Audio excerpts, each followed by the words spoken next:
경기도 고양시 홈플러스 일산점. 작년 연말 영업을 종료했다는 커다란 현수막이 걸렸습니다. 건물 안엔 인적이 뚝 끊겼고 에스컬레이터는 쇠사슬로 막혔습니다. 마트로 향하던 통로, 장 보러 나온 김에 들르던 가게들도 다 문을 닫았습니다. 남은 건 피부과 병원과 식당 한 곳뿐입니다. 작년 하반기 물건 대금을 못 낸 홈플러스의 진열대 곳곳이 텅 비기 시작했습니다. 마트에 물건이 없으니 손님이 줄기 시작했고 덩달아 식당도 매출이 80% 급감하더니 결국 홈플러스가 패자마자 손님은 끊겼습니다. 대출도 받고 또 퇴직금도 다 넣고 해서 진짜 몇 억이 들었어요. 다른 데다가 가게를 얻을 수 있는 여력이 없는 상황. 식당 혼자 문을 열고 텅 빈 건물을 지키지만 홈플러스는 지상 주차장을 막고 쓰레기 처리장 운영도 멈췄습니다.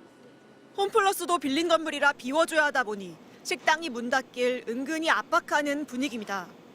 보상금도 없고 보증금도 100% 돌려받지 못한다. 협의라는 명목하에 정말 피눈물을 흘리고 나가는 거예요. 선택권이 없기 때문에. 홈플러스 각 지점과 입점업체들 사이 협의에선 잡음이 이어지고 있습니다. 10년 넘은 입점업체는 보상이 없다거나 이미 손님이 뚝 끊긴 최근 매상을 기준으로 보상금을 책정하겠다고 통보하기 일쑤입니다. 지금의 매출의 상태로 계속 간다 그러면 저의 뜻과는 상관없이 폐점할 수밖에 없는 상황이 되지 않겠나.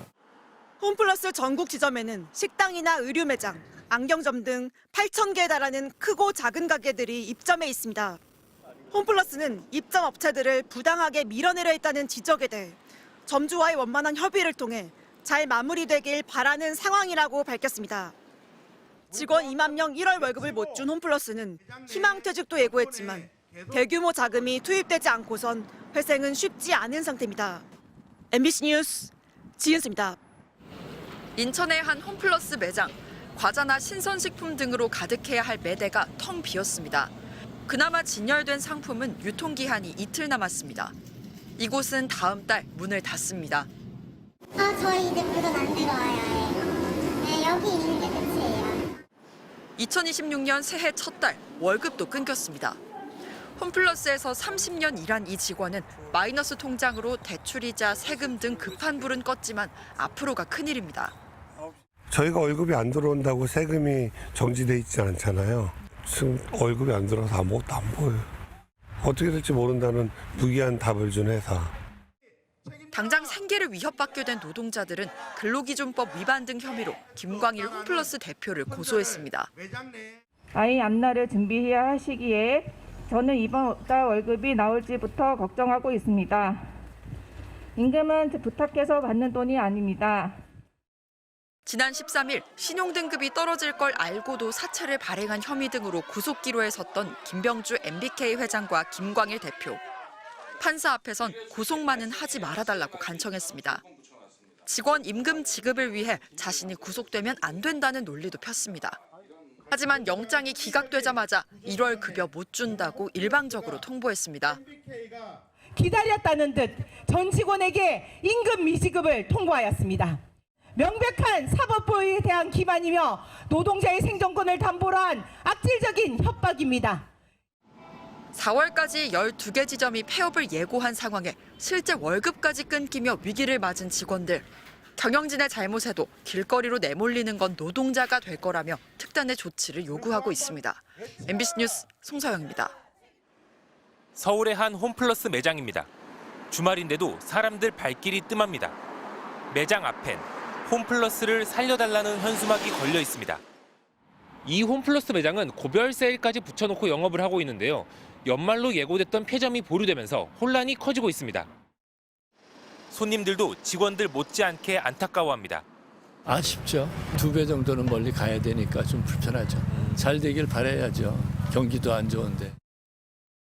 하지만 이번 사태는 이미 10년 전 사모펀드 MBK가 홈플러스를 인수할 때부터 예견됐던 일입니다. 장기 경영보다는 투자 차익을 우선하는 사모펀드가 인수한 것에 대해 우려의 목소리가 나오고 있습니다. 당시 인수금액 7조 2천억 원 가운데 MBK 자금은 반도 안 되는 3조 2천억 원. 나머지 4조 원은 홈플러스의 기존 부채와 MBK가 홈플러스를 담보로 빌린 빚이었습니다. 이 과도한 빚 부담 때문에 MBK는 이른바 알짜 점포와 건물들을 팔기 시작했습니다. 결국 28곳, 4조 원 넘게 팔아치웠습니다. 내 건물일 땐 안 내던 비싼 임차료를 내야 했고 이 때문에 수익률이 악화돼 투자는 못하고 점포 문을 더 닫아야 하는 악순환의 고리에 빠졌습니다. 적당히 경영하다가 사실은 매각하고 싶었던 거죠. 사실 손 놓고 그냥 방치한 거거든요. 부동산 가치 높아지면 부동산 팔아먹고. 10년 전 MBK의 인수 과정에 투자했던 국민연금도 손해를 보게 됐습니다. 우리가 공정 가치로 판단하면 9천억 정도 됩니다. 손실이 발생할 가능성이 큽니다.